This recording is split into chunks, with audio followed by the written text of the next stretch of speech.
podcast. I'm joined with a very talented recruit. You'll be hearing a lot from him shortly. Um, his name is Daniel Vieira-Tuck. You may have heard of him. He was on the FIBA circuit on the U20s last season. Um, he's coming up. He's playing for OTE this season. Um, thank you for joining us today. Thank you for having me. Of course. All right. So just kind of getting some background knowledge as to who you are, Daniel. Tell me about your basketball journey so far and who got you into this sport.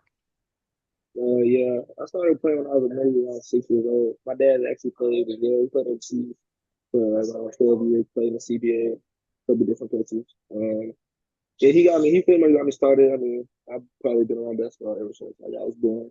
I was in China maybe a month after I was born, so it's been basketball ever since.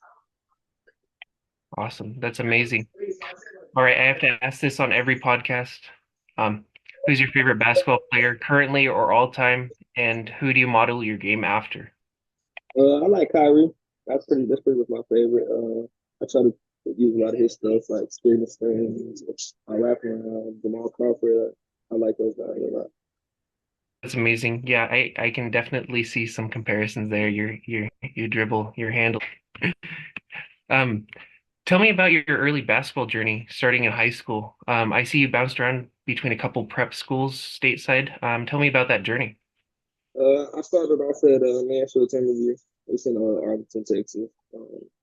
I was pretty much there from the start of my middle school all the way up until I got to high school, till I transferred out and went to big time prep. And then halfway through the season, I went to Colorado prep. But at Timberview, we had a pretty good team. My junior year, we went 35-5, made it to state. We lost to Beaumont United. Um, it had like Wesley Yates, a couple different guys. But it was a good game. Yeah, that's been my high school career. I ain't really like break out. We had a like I said, we had a pretty good team. Like when I was an underclassman, so those guys really took the show. We played good basketball, but I wasn't ready yet.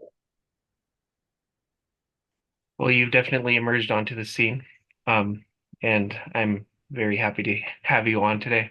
How was it playing for Team Portugal in the 2023 FIBA U20 as an 18-year-old?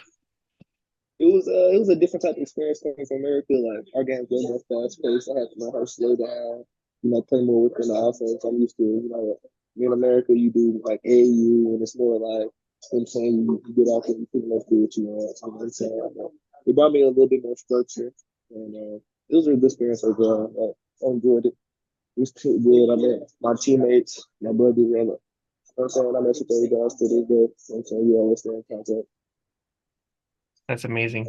Yeah, I definitely took note of your FIBA performance, averaging 14 and a half to re And, and I only averaged 14 because that last game I got fouled out in the second quarter, and I was averaging 20 before that, so it dropped my averages.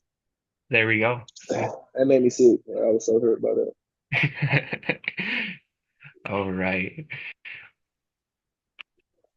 Now, you spent last season playing professionally in Portugal. Tell me about your experience with that club. What led you to join that club, and how European basketball is different than US basketball?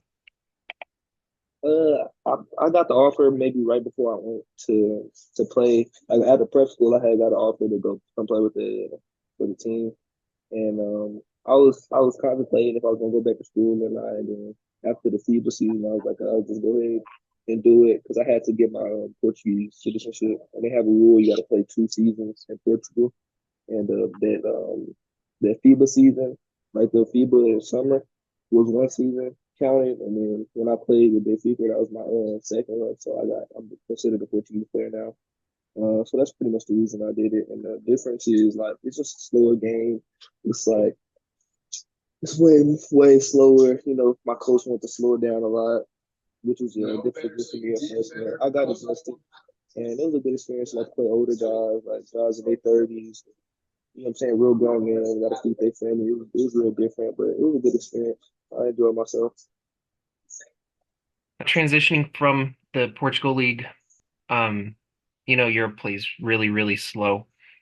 Um, and now you're going to be playing at a frenetic pace in the OT. Is there anything that you can take from that European experience and apply it to your game? Maybe more methodical passing, something more so like that. It slowed down your game, but I've seen some highlight tapes. You move quick, so Yeah, I mean, my coach tried to slow me down, but once I get that fast break, it ain't no stopping me, no matter what. Like, I'm gonna beat everybody, and I'm gonna get it done or something. But I think I just play with pace, though. Like at OT, it's really fun.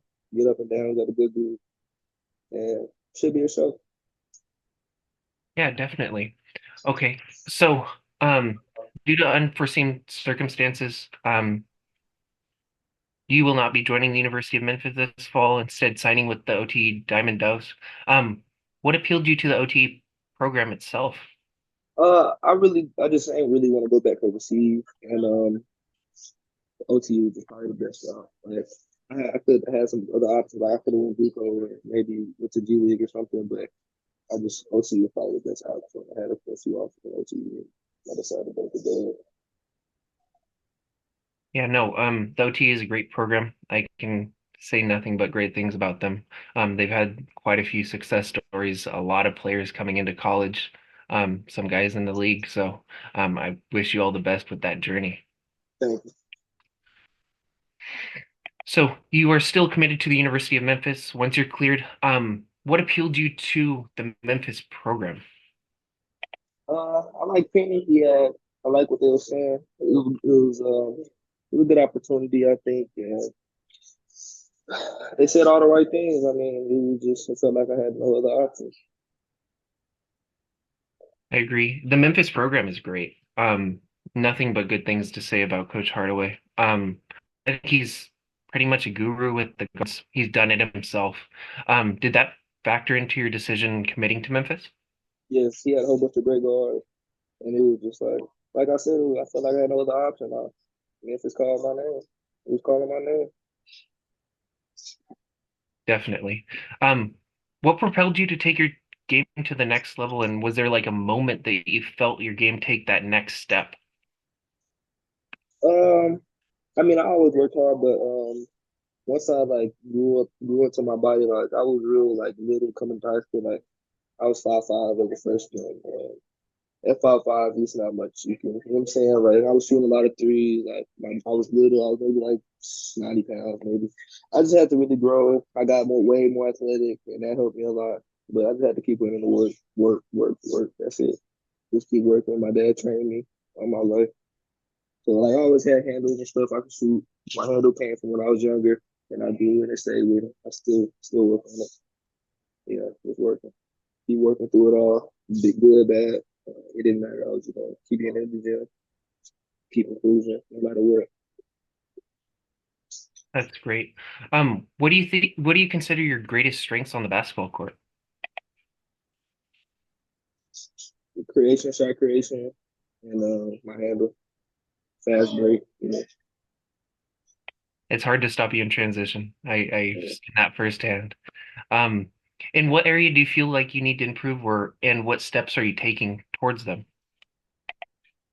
I probably improve like my defensive like rotations and like just being better, just doing better all around. But I've been working, and the Dubs they play hard, so you gonna see this year. I'm gonna be locking up 94 feet. There we go. Big things to come this season. Um, thank you for joining us today, Daniel. Where can people find you on social media, track your story? I know I'll be watching this season and your career as a whole. Where can people find you at?